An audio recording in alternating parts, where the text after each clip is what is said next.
So now we have around a year and a half where the Council, the Parliament and the Commission are negotiating the new Common Agricultural Policy, and it's essential that everyone gets involved in the discussions.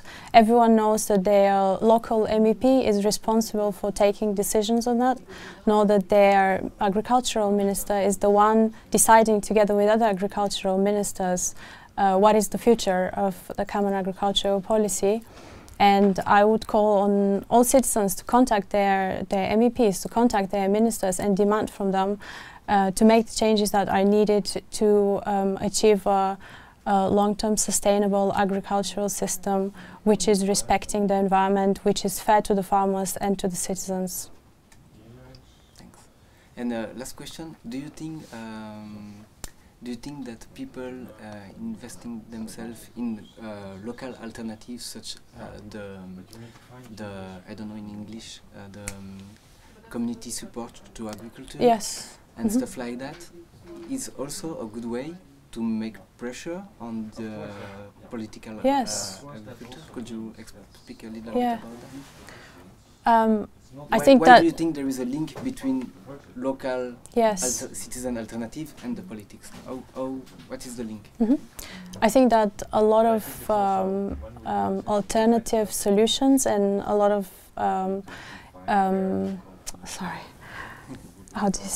initiatives. That we have enough solutions, and we have a lot of alternative initiatives nowadays which are showing that sustainable agriculture is possible, and it's very important to make this visible, to show to politicians that this way of agriculture and this way of farming and food system is possible, to give it as an example to them and to say that's the way of agriculture that we would like to support, and that's the way of agriculture that you should stand for, and we ask you to stand for that because you are representing citizens. Les citoyens qui ont retissé un lien, qui ont recréé un lien avec des producteurs, qu'ils soient paysans, agriculteurs, ils voient plus leur alimentation de la même façon. Donc c'est certain que mettre le doigt dans cet engrenage-là, en fait, ça vous amène beaucoup plus loin que prévu. Du coup, on se pose des questions sur comment on va consommer, comment à un moment ou à un autre on va agir en tant que citoyen pour faire pression, parce qu'il ne suffit pas de consommer, il va falloir que les règles politiques changent. Mais le fait de commencer au travers d'un lien où on se rend compte de la réalité, de ce que c'est que d'être producteur, la difficulté d'avoir accès à la terre, la difficulté pour certains qui sont excessivement endettés. Je veux dire, il y a des gens qui pratiquent une agriculture très autonome et qui ne sont pas fortement endettés.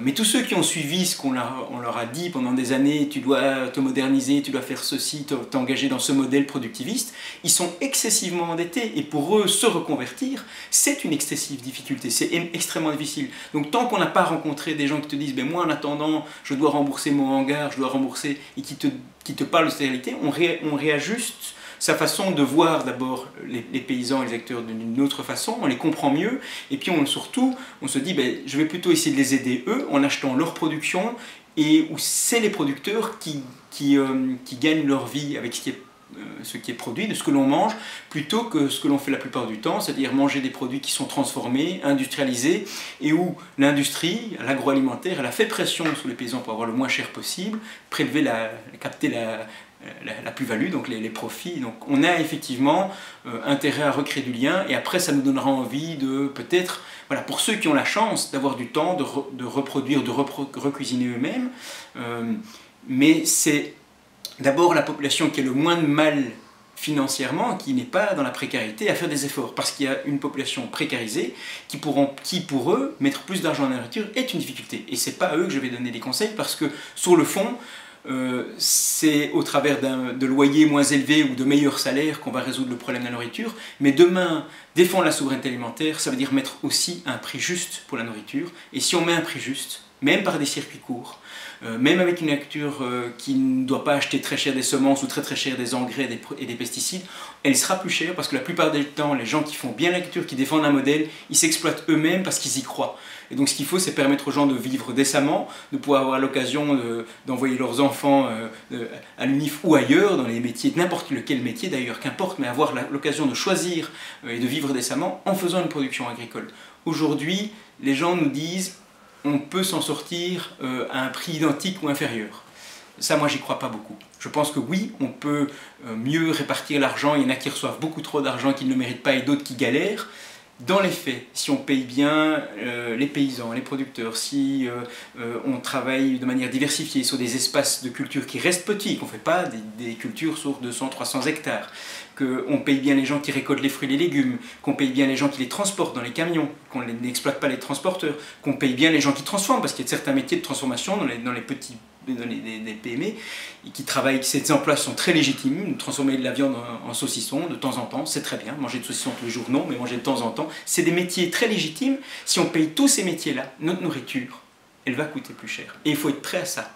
Mais c'est pas à ceux qui galèrent pour faire clôturer leur fin de mois à devoir faire des efforts. Ce sont les autres qui doivent soutenir une agriculture. Et après, on se battra pour que ceux qui ont le moins de moyens puissent acheter la nourriture à un prix juste.